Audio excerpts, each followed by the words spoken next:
Mr. Rajesh, the industry that you are in is so exciting. What's also exciting to hear from you is what happens when there is government and policy push. So, for example, the PLI scheme, and how much of it has ensured that in your space, you can charge ahead and compete with the rest of the world?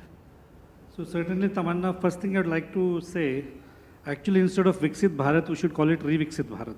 Reviksit Bharat. Reviksit Bharat, because if you read the history of India, in the AD 1 to 1000, India had almost 33% of the world's GDP share. And we are talking in 2047 to reach that level again. So if you're talking of that, and that's where something where the government is working towards, it's very important for the success of scheme like this where the industry leaders do come together. In addition to that, the government policy makers have to join hands together, very strongly supported by the financial markets. Because without financial institutions coming forward, a collaboration between these three segments is extremely critical for manufacturing to really become large in the country. Coming to your specific questions, certainly PLI has given a great push to the Indian manufacturing. That was one of the areas, where when China was growing into the manufacturing side, the support from the government was very, very critical.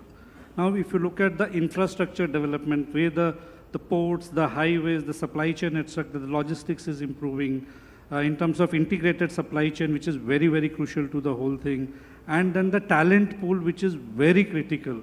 Now, Deepali already talked about the age of, the average age of the people in India, with average being between late 20s and early 30s, that workable age of employees that are going to be in India is very, very important for manufacturing segment.